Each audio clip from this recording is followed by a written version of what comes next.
Hi, this is Now Presenting ADHD, where we look at common ways attention deficit hyperactivity disorder can present in individuals, explain what the root causes can be, and share some new perspectives on managing all of it with our ADHD. I'm your host, Jaylyn. I'm an ADHD coach, speaker, instructor, and generally nice person. This is the first episode of the second season of Now Presenting ADHD. Back in August, I made the decision to take a vacation from the podcast for a few months so I could get my affairs in order for my move out of Washington State, complete planning and deliver the second Starboard cruise for ADHD professionals and content creators, deliver my ADHD learning program for my regular cohort group, as well as my first corporate cohort of the learning program to train peer coaches within their organization. Launch the Asians with ADHD virtual peer support group for ADA at add.org, prepare for my talk and peer support session at the International Conference on ADHD, and finally finish the projects I've had on hold, like my ADHD coaching directory and my cookbook for people with ADHD. If all of that sounds like a lot, it's because it is, but I was adamant that I would be able to get all of it done with the extra bandwidth I got from taking a break from this podcast. And for a month or so, I did get a lot done. I completed both cohorts of my learning program. We successfully launched Starboard 2 with rave reviews, and through a fairly tedious process, I was also able to launch the Asians with ADHD virtual peer support group for ADA, the first new virtual peer support group at ADA since before the pandemic.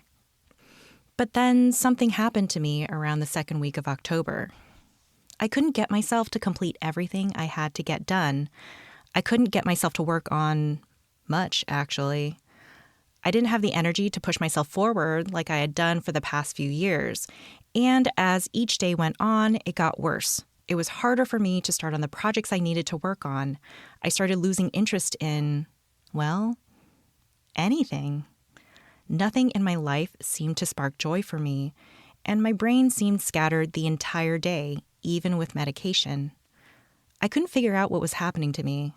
I mean, I had felt this way before, back before my ADHD diagnosis. I was severely burned out at my job as an administrative business partner at Google and had experienced this growing inability to get anything done and this swiftly dwindling life satisfaction. Everything I was feeling in October seemed to mirror how I felt back in 2019, but I kept thinking that it shouldn't feel that way. After all, back then, I was in a constant cycle of being chaotically pulled by a demanding job, one almost entirely consisting of executive function tasks. The projects I'm working on now are important to me and my values, and it didn't make sense to me that doing work that excites me would make me feel this way. I thought it had to be something bigger. Turns out it was something bigger. It was a hormonal downturn that affected me cognitively and emotionally. Sorry if this is TMI, but my hormonal IUD was reaching the end of its efficacy, and my body was responding in ways I'm no longer used to because that hormonal IUD had kept me pretty level for the past 5 years. What I was experiencing was something I forgot happened to me prior to my IUD insertion, but used to happen to me every month. I would feel extremely fatigued, like I couldn't get myself to do anything. I didn't feel like doing anything other than napping and zoning out. I couldn't follow storylines when watching TV or movies. Things that regularly excite me no longer got a reaction from me, even my favorite foods or music. The only thing I felt was low. Prior to my IUD insertion, this happened for a day or two every month, but considering how long it had been since I'd felt that way, this ended up stretching to 2 weeks. 2 very critical weeks. And what a terrible time to be feeling this way. This was go time. I had all these ambitious things I wanted to get done, and none of the energy to do it. Even after the hormonal downturn wore off, I was so behind that this pushed me into a classic burnout. I started each day with dread that I wouldn't be able to do what I set out to, and it stole what energy was returning to me. Is this something you resonate with? Feeling frustrated that your body and brain aren't able to do what you want to? Feeling the looming of failure because those lofty plans that were made can't possibly be followed through on? losing your zest for life with each passing day. If you do resonate with this, you're not alone. Now presenting ADHD and recovering from burnout.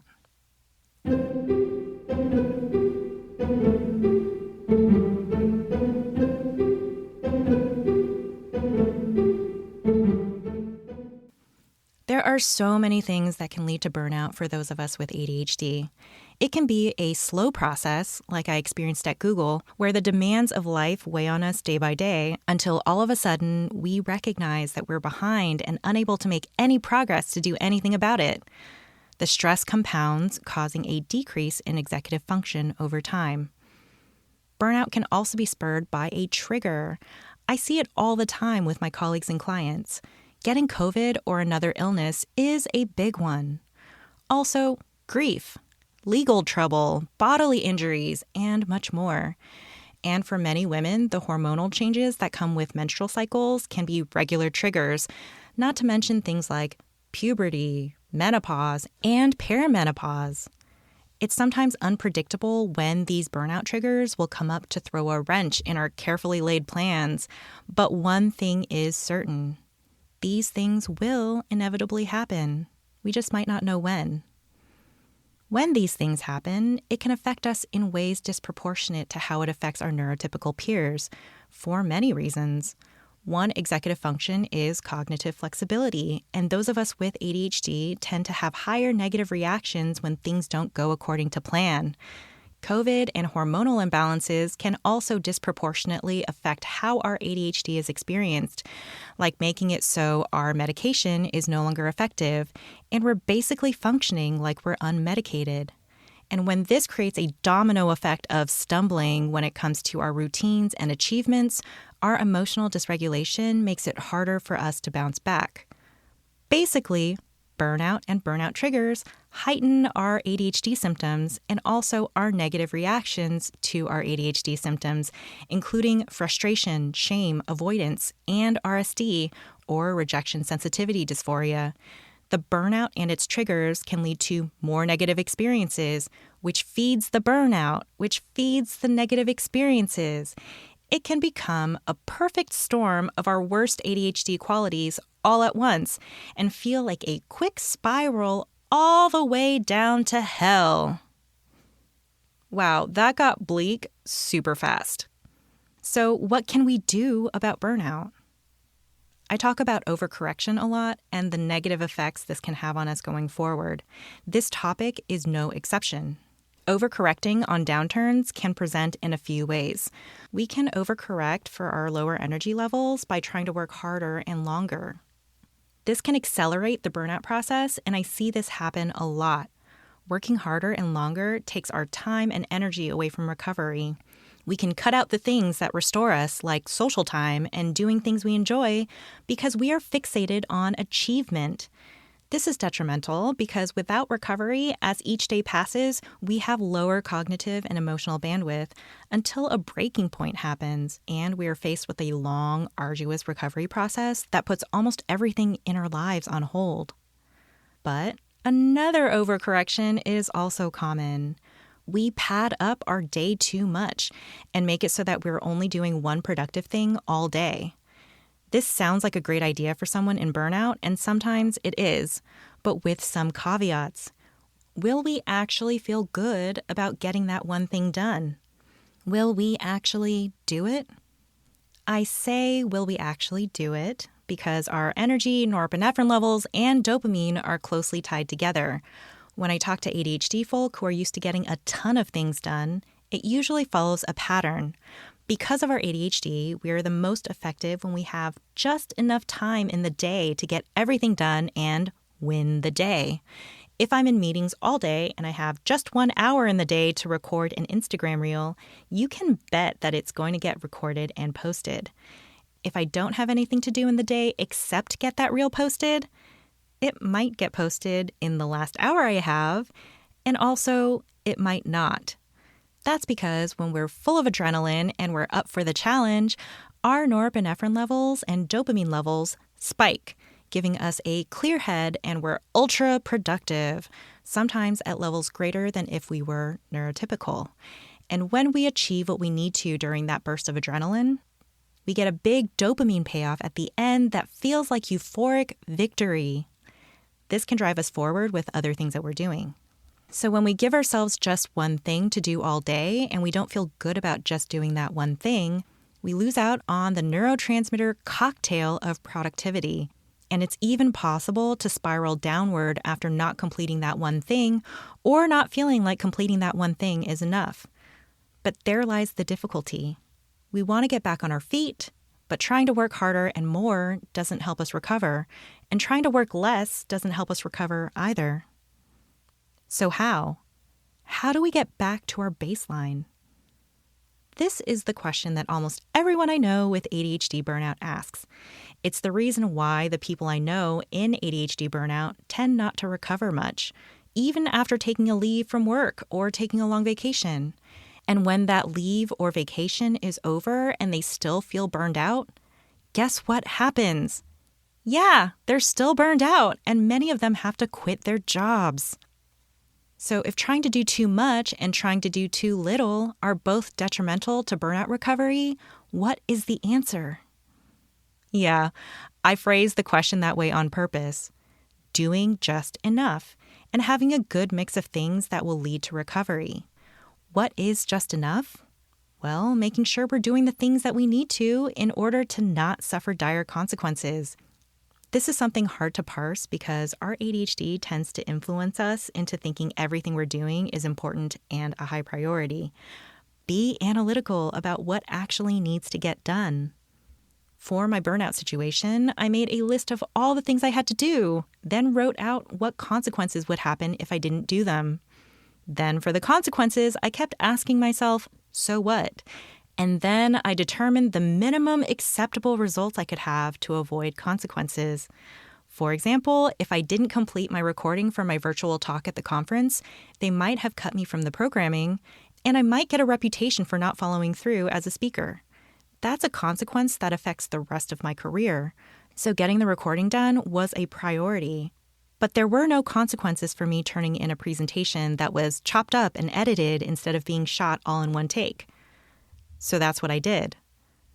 For some things, it seemed like a priority until I worked all the way up the chain. For example, taking a trip to the Bay Area the 4th week of October to look for an apartment was critical for my move the 2nd week of November.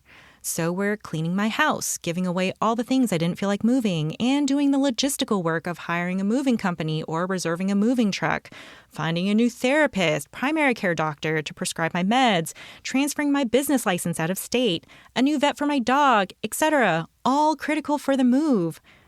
But were they actually critical? No, because moving to the Bay Area was actually not critical. So I cut the move from my list of to-dos and signed another year on my lease, which removed the majority of the stress from my list. Actually, it was a good thing to do that because on this last holiday trip back to the Bay Area, I decided it wasn't a great idea to move back there anyway. More about that in a later episode. Okay, so once you get clarity on what actual critical things need to get done and the minimum on them you would have to do, analyze whether or not you have to do them, or if it's possible to lean on someone during this period of downturn. Many of us feel guilt about taking up space and don't want to ask others for help, but doing so actually makes it easier for others to ask us for help when they need it.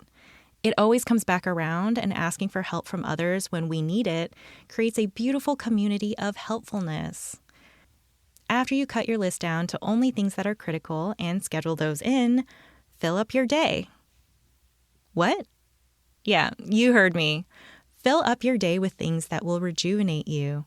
And I don't mean more tasks, although those can be part of it if it'll help you recover.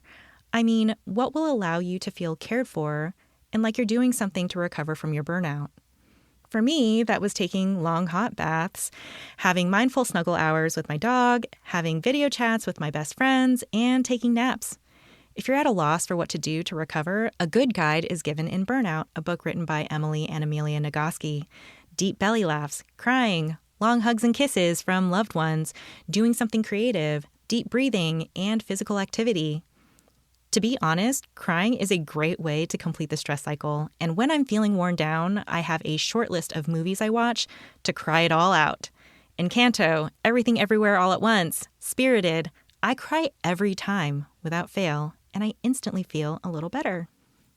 If you can't get yourself to do the recovery things on your list, it might be a signal that you've made them too hard to do in your current state.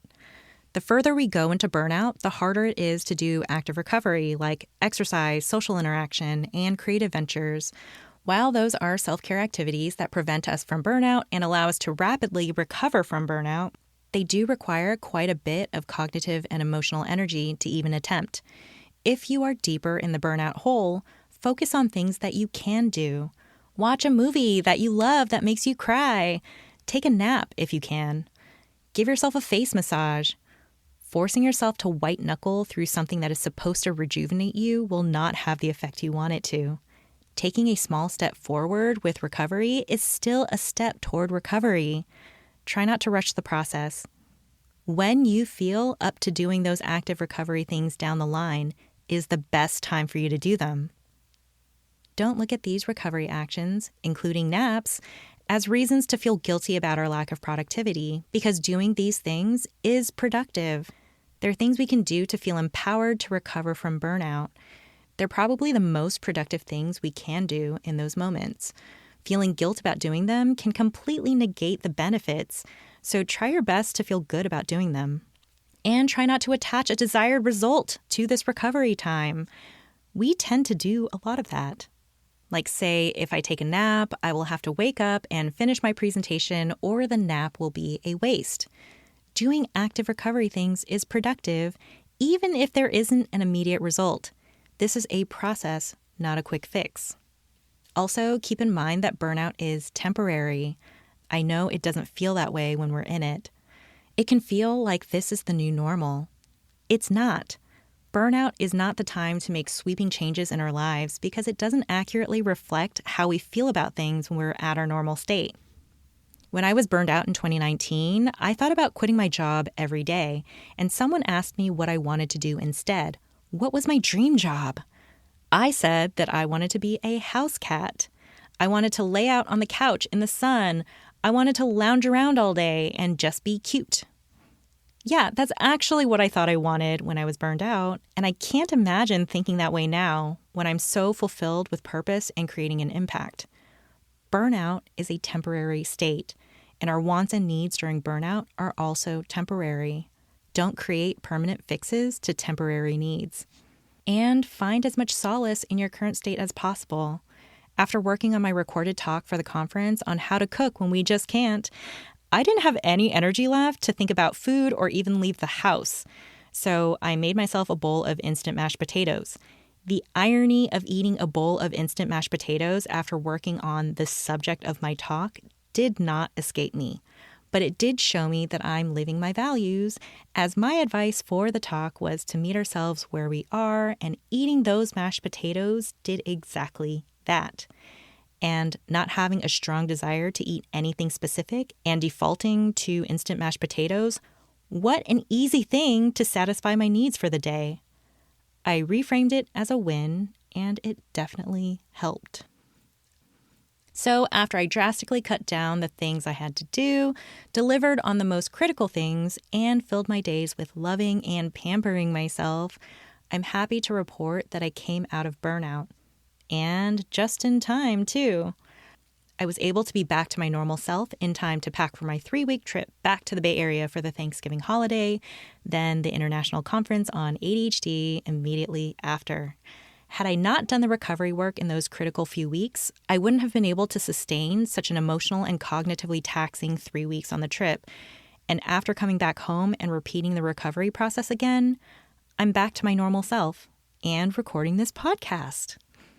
I can't say that your burnout recovery process will be as quick as what I experienced because letting go of guilt and frustration is hard to do, and not everyone has the privilege of being able to cut as much from their lives as I was able to in those moments.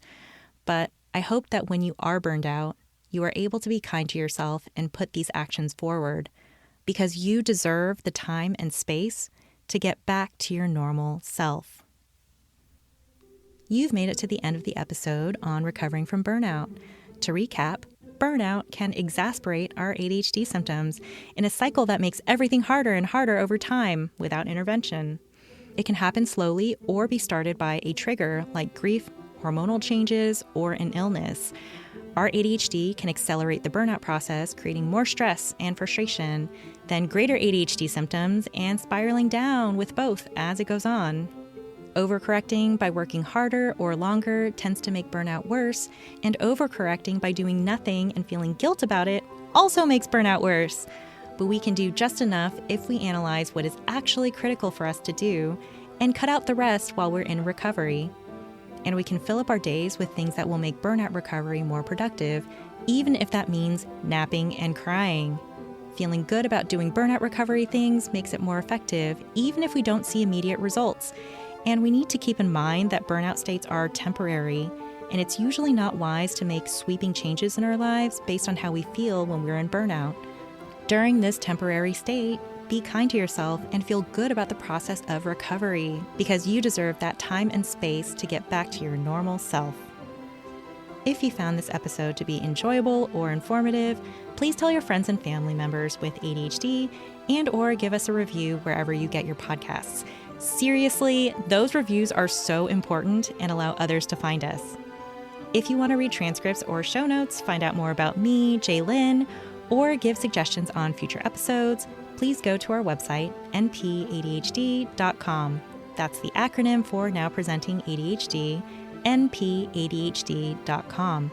Or you can follow us on Instagram at npadhdpodcast or my Instagram at ADHDJ. That's ADHDJAYE. Thanks for listening, and we hope to see you again soon.